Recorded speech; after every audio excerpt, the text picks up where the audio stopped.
Bonsoir à tous et à chacun et bienvenue dans cette édition du journal de 19h. Tournée du ministre de la décentralisation et de la gouvernance locale dans le département du Zou. Alassane Seydou constate le niveau d'application des tests du système et de la mise en œuvre des recommandations de l'État central avec les populations, les élus locaux et communaux. L'autorité ministérielle a abordé les grandes questions de développement. On fait le point avec Chiska Akpovi et Aziz Alabé pour le compte-rendu. C'est la commune de Wenhi, au sud-est du département du Zou, qui ouvre le périple du ministre de la décentralisation et de la gouvernance locale. Alassane Seydou va ensuite visiter les communes de Boyikon, Agbainzou et Abomey. Un exercice de supervision et de recommandation auquel tient toujours l'autorité. Nous avons décidé de venir à vous pour voir vos conditions de vie et de travail, pour échanger avec vous. Nous sommes en relation avec tous les préfets et tous les maires, tous les jours, à travers les correspondances, à travers différentes rencontres.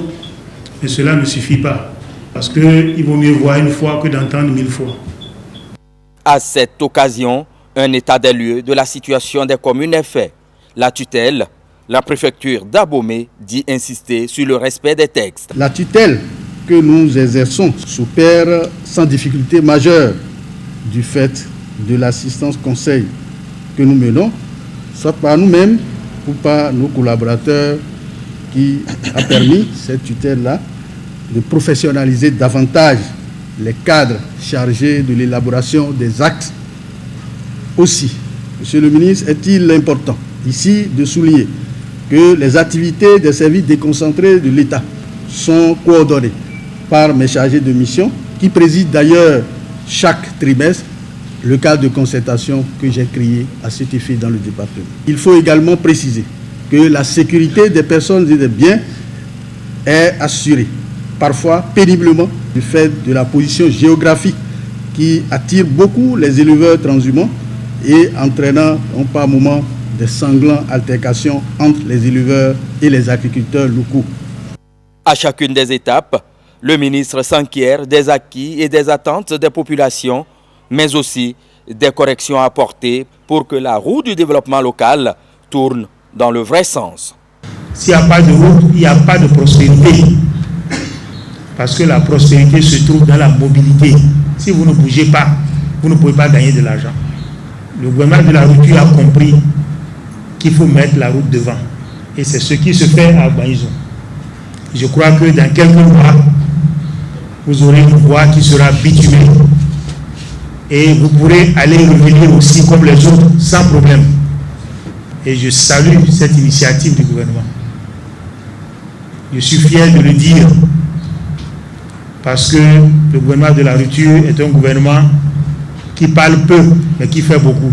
Plusieurs infrastructures ont été construites et beaucoup d'autres ont fait l'objet de la réflexion, que ce soit dans le domaine de l'éducation, de la santé. Tout ceci a été possible grâce à l'effort de mobilisation des ressources propres par les acteurs communaux, mais aussi et surtout par l'appui constant du gouvernement à travers le fonds FADEC. Avec les conseillers communaux, avec les conseillers locaux qui sont très bien là, au jour le jour, nous essayons de faire en sorte que les choses aillent mieux, mais il n'en demeure pas moins que nous avons encore beaucoup de défis à relever.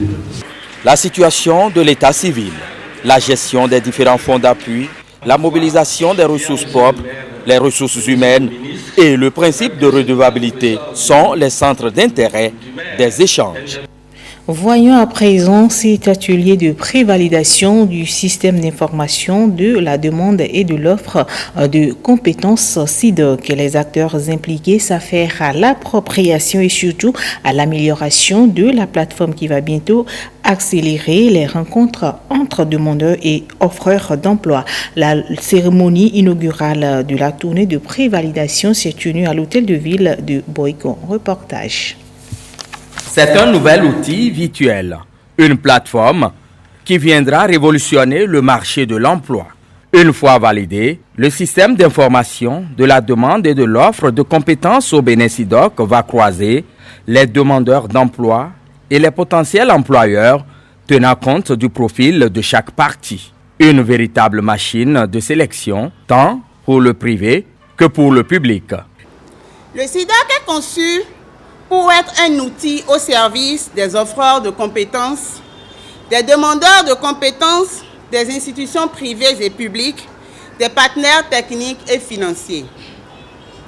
Il est un système constitué d'une plateforme web et d'une application mobile.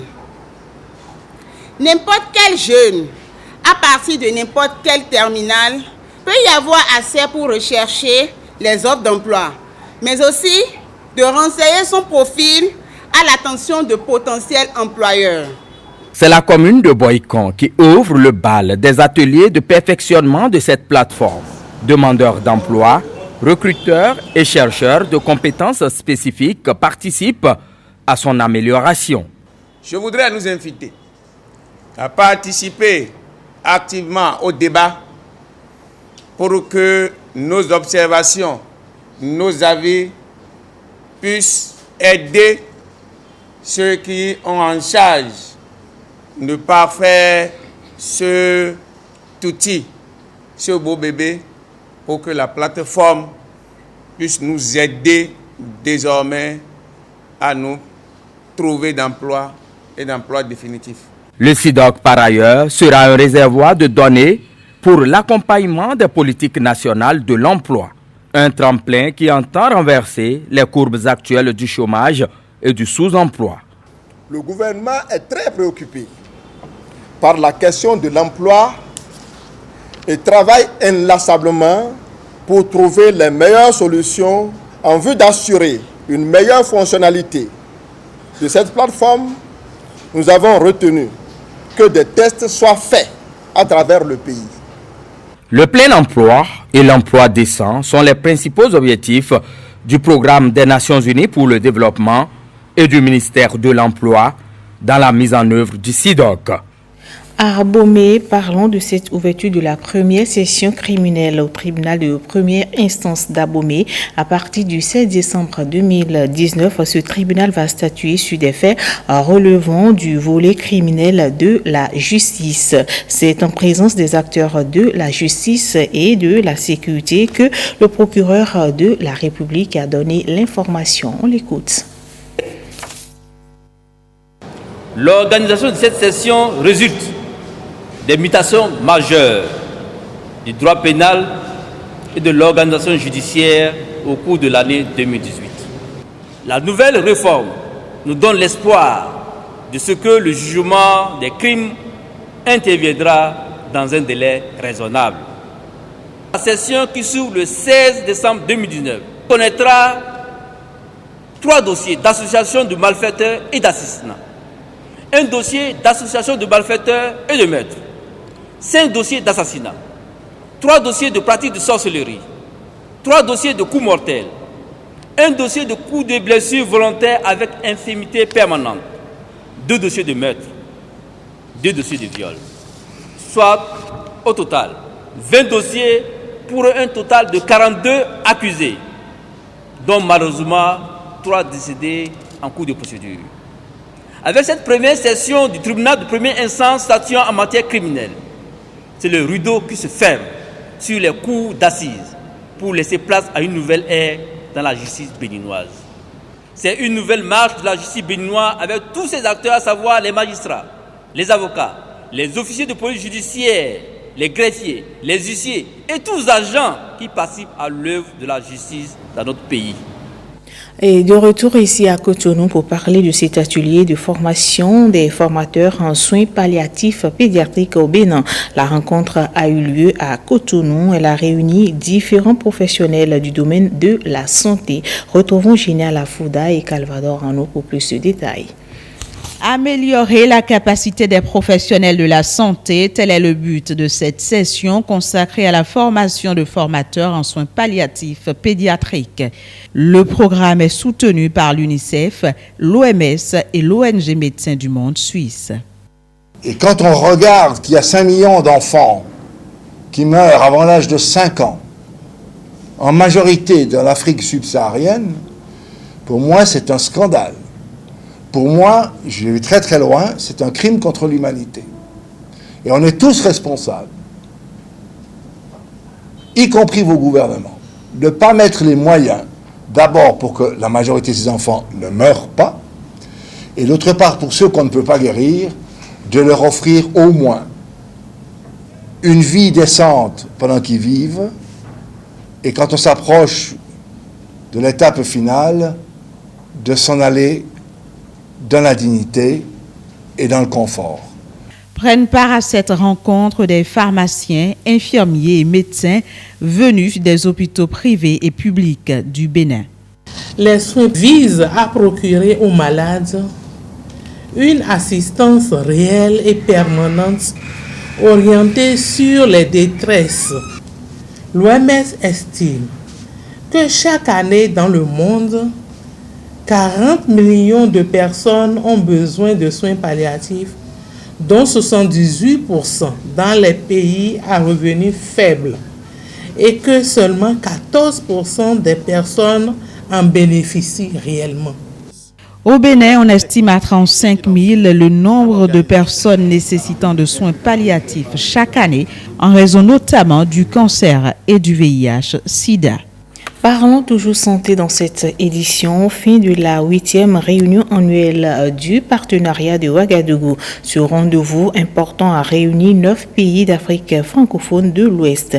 Les participants se sont penchés sur les acquis et défis à relever au cours des prochaines années de la planification. Reportage. 3 jours de travaux et d'échanges entre ces ressortissants francophones d'Afrique de l'Ouest réunis autour d'une seule cause, accélérer les progrès dans l'utilisation des services de planification familiale dans les 9 pays membres du partenariat de Ouagadougou. Au cours de ces 3 jours de travail intense, j'ai pu identifier les principaux facteurs qui véritablement font notre succès. Une forte volonté politique, une société civile dynamique et influente, un réseau croissant de champions et de championnes.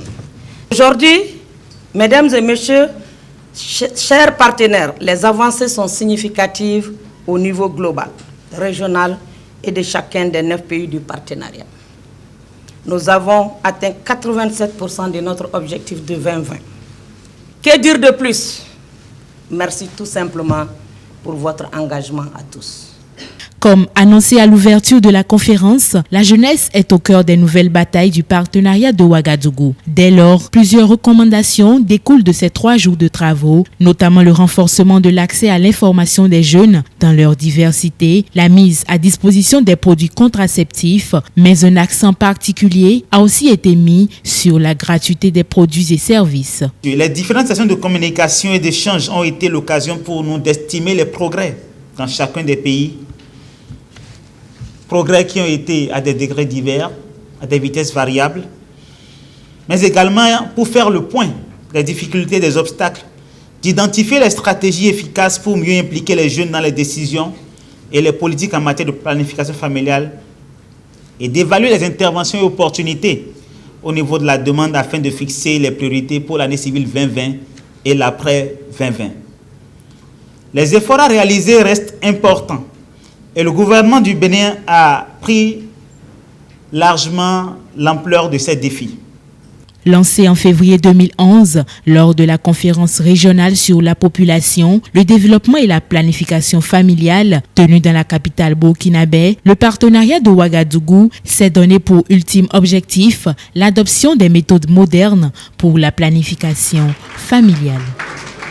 Et c'est sur ce reportage de Océana Moussou et de Bernard Le Djogbe que prend fin cette édition. Merci à vous de nous avoir suivis. Retrouvez tout à l'heure Koudous Abdoulaye pour le grand rendez-vous de 20h.